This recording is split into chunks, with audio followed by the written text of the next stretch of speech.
What's up folks, it's 2Bricks and I'm so excited to be finishing off this little mini trilogy that I've started of slightly obscure Andor hover vehicles that we got from the amazing, incredible, wonderful, perfect TV show Andor, which is a trilogy if you count Rogue One. So I've sort of made my own little trilogy here and I'm super excited to show you this mock today. So this is the car that we're going to be taking a look at today.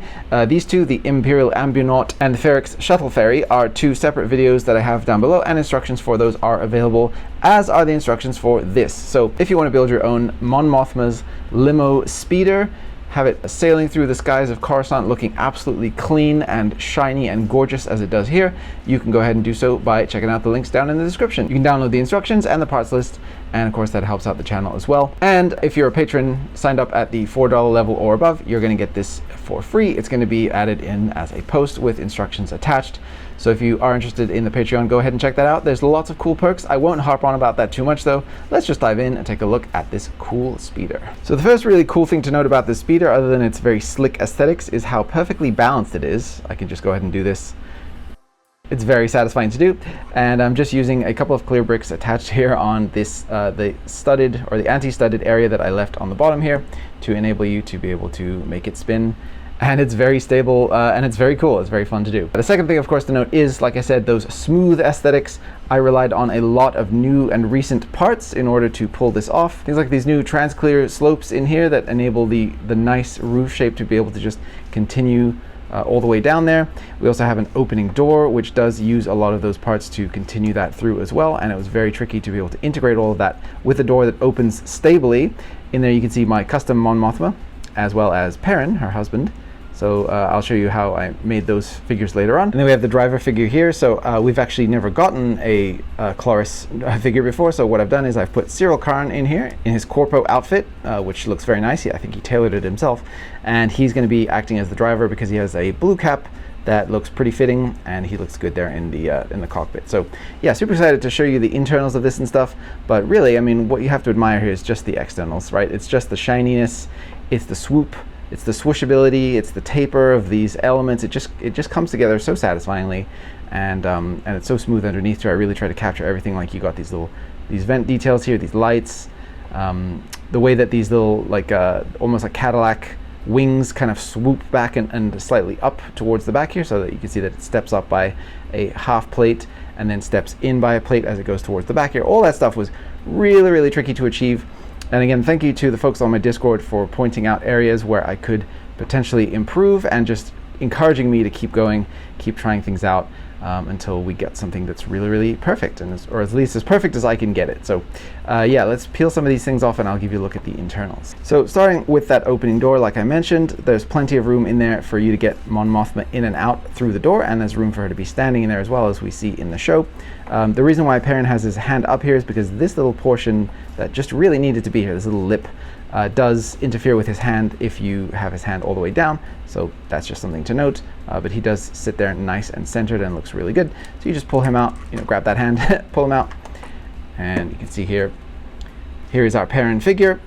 So he's relying on Sirius Black face and the robes belonging to Kingsley Shacklebolt from the Harry Potter line, and also Rey's hair from The Last Jedi. We got this mold one time on one figure, so it's fairly expensive, but it's just so perfect for Perrin. It's got the ponytail at the back, the hair pulled back like that, and then the length. It's just, I mean, you can't get better than this. So yeah, super happy with how this figure turned out, and I think he was a really crucial character to get right, and his little kind of distressed, slightly sarcastic face there is pretty perfect. And then this could be when Mon Mothma is accusing him of gambling again and he's getting mad and he can have the shouty face there. So that works pretty great, I think.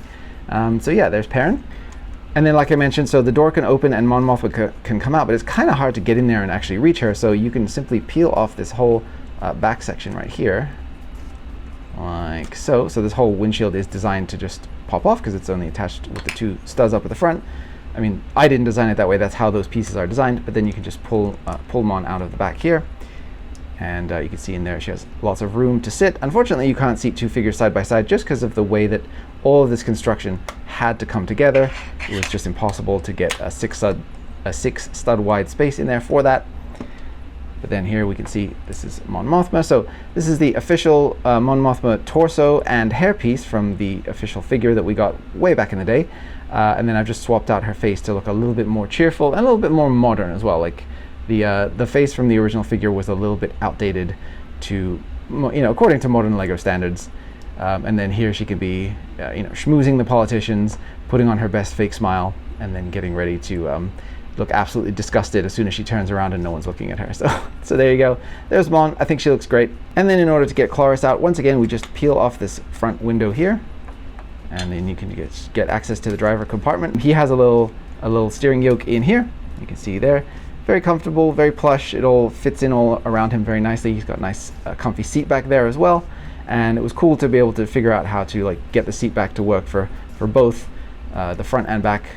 So the person behind also has no studs showing, even though all of this is built sideways. So that was fun to figure out.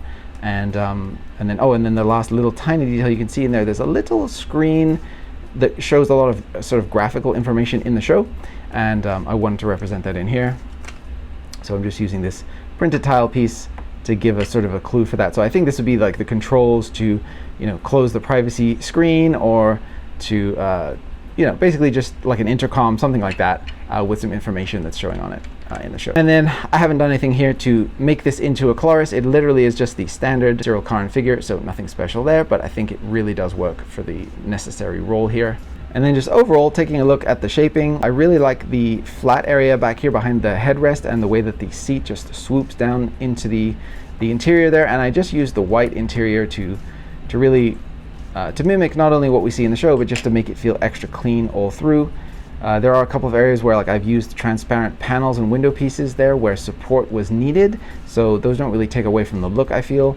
I was really proud of this little window section back here, getting that to work just right. Technically speaking, in studio you can fit one more plate in here to close up this gap entirely between the window and the frame, but in real life it doesn't fit. It's just a little bit too snug and it stresses out the parts, so I went ahead and made that change. But when you put on this back cockpit window here, there is technically glass all the way through because this cockpit window sits behind this, so it is fully sealed up in reality, so that's cool. And then the technique I had in here for attaching the doors, so we have the clips facing down here in the transparent color, and then also we have a clip coming from underneath the frame hooking up to a bar connector, which is in here. So it's connected up two different ways. So once the door is in place, the only way that you can actually get it off is to pull it up straight like this, and it's very, very sturdy in the connection. So it's not going to ever wear out or flake on you. It's not going to suddenly become floppy down the line, I think, because it's got so many different connection points in here, and I'm just super happy with how all of that turned out engineering wise. I did try to keep even just the consistency in here for the white color scheme through the side of the door, which we do see in the show when it's open, with a nice little exhaust under here. And then the lights too, I even used these rounded quarter tiles in here to give a little bit of depth to kind of make this section feel a little bit more fleshed out, right, to give that kind of shape of the lights continuing up a little bit higher. So just a lot of little stuff like that I was really, really happy with and really proud of. And another tiny little detail in here, so we have this little grill down in here that's buried down deep. That's actually present on the real model, and then also here at the front we have some grills as well, and then the tiny little gray pinstripe that runs down the whole speeder. In the show, the actual show model, this continues down and up here and then swoops up into the frame, but of course there's just no possible way for me to get a half plate tall stripe to continue down through here unless I used stickers, and I don't want to do that. So I felt like just getting the line through here was plenty enough. And then I really like the offset seating as well. So just to make it clear that the Empire is in fact America, they made sure to include the driver's seat always being on the left, because George Lucas did in fact intend for the Empire to be America. So fun. But yeah, this side is all sealed up because there's no door on here to speak of. And then this side right here, you just have all of that structure dedicated to making sure that the door can open and that there's as much room in the back as possible. So super, super thrilled with how all of this turned out. I hope that you guys get a kick out of it as well. And don't forget, you can get the instructions for yourself right now. And the last thing I just wanted to quickly discuss here is construction techniques. So let me just peel off a part of this to show you. There are so many weird changes of direction, half-angled plates and brackets sandwiched into weird areas to be able to make all of this work. But it is all 100% legal building. It's just, you know, using the Lego system to its absolute fullest to extract as many of the cool angles and specific shapes that we can out of this very unique vehicle. I mean, even just being able to figure out how to get these front grille parts in here with the actual, oh yeah, there's actually the light underneath represented here with a white brick behind these two grills at the bottom. So like in the actual car, there is a headlight behind that. So I wanted to, you know, represent that. I'm just getting all of this to fit and be as slick and as smooth as it is. Took weeks and weeks of tinkering, iteration, messing around with Studio, getting the physical bricks, going back and tinkering with Studio some more, changing it up here, you know, and just really just experimenting to make this as good as it could possibly be. You know, I probably spent like 2 days straight just figuring out how to angle these grills in here just right so that it would sort of melt into this bottom shape of the car right here, you know, things like that. So when you guys actually go ahead and purchase the instructions for these things, it really helps to reward that hard work and makes me feel like it's worth doing, especially when I see you guys posting photos and comments of how much you enjoy the finished products. So I absolutely love to see it. And I'm really curious to know how you guys are going to feel about this particular model. Oh, and I should just mention, final thing, actually Perrin can sit in here with his hands down. They just have to be tucked a little bit back, and then you can close the door. No problemo. So yeah, there that is. And I do realize I never showed you this with the with Mon Mothma actually standing in the door here. So let me just bring in Willy from the other set, and you can see how a figure scales standing in the doorway there. It looks absolutely great, I think. So yeah, really super happy with how all of this turned out. I think you can definitely integrate this into a Coruscant mock, maybe a Luthen's you know, antique shop mock or something like that, and you can have a really gorgeous front kind of centerpiece there for that. And I think this is going to fit the bill just right. So yep, hopefully you guys get a kick out of it. I certainly did. I absolutely obsessed over building this speeder to be as beautiful and as shiny and as slick as it could possibly be.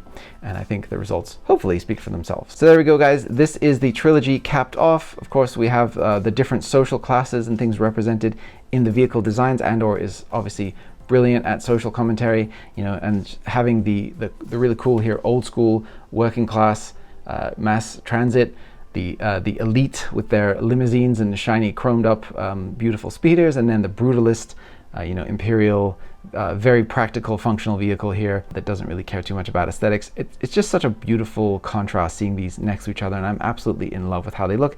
And just, you know, again, celebrating Andor, what a fantastic piece of television. I don't think we'll see its like ever again, to be honest.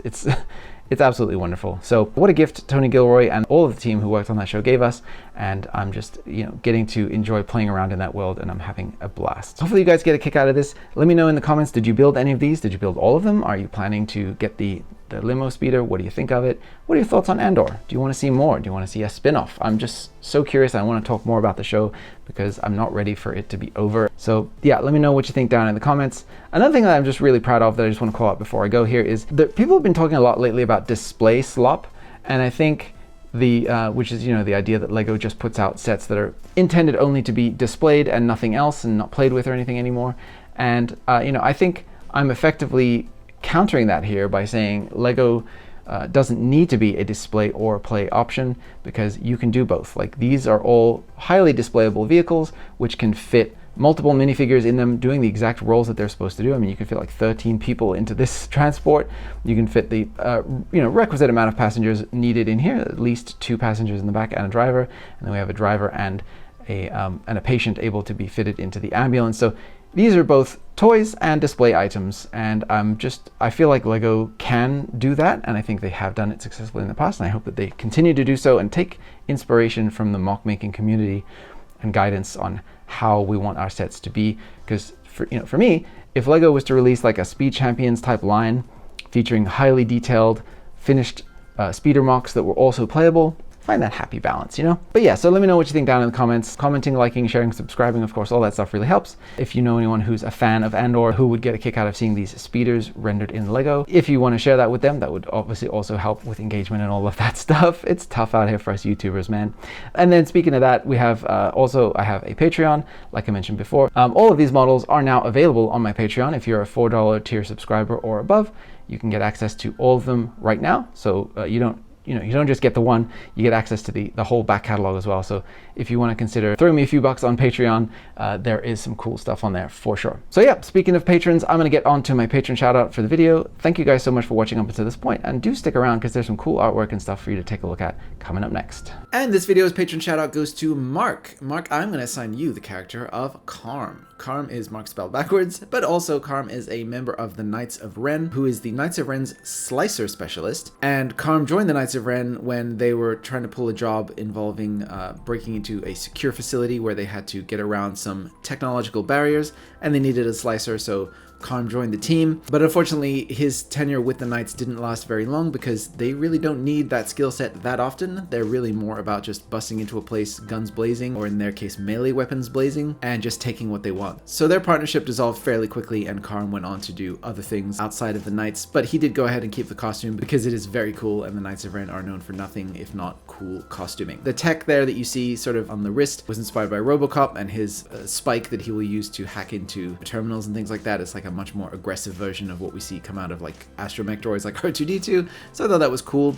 And then also the helmet was inspired by the fact that recently we got an announcement that Star Wars and Marvel are going to be officially crossing over, at least in comic book form, and we're also getting some Lego sets associated with that, so that's very cool and interesting, or it could be terrible, I don't know, but I'm still psyched to see it. So I was inspired to do sort of an Iron Man style take on a Star Wars helmeted character, so Karm's helmet there is definitely an Iron Man inspired thing, and that was on purpose. It was a little tribute to that news. That's fun, at least for me. I hope that you think it's cool. Eventually I'll be designing Karm his own ship. The Knights of Ren already have their own ship, but he's going to have a specialist post Knights of Ren era ship where he goes off on his own to do hacking for other various criminal groups and stuff like that, but he has his own kind of personal starfighter, so that's going to be a lot of fun.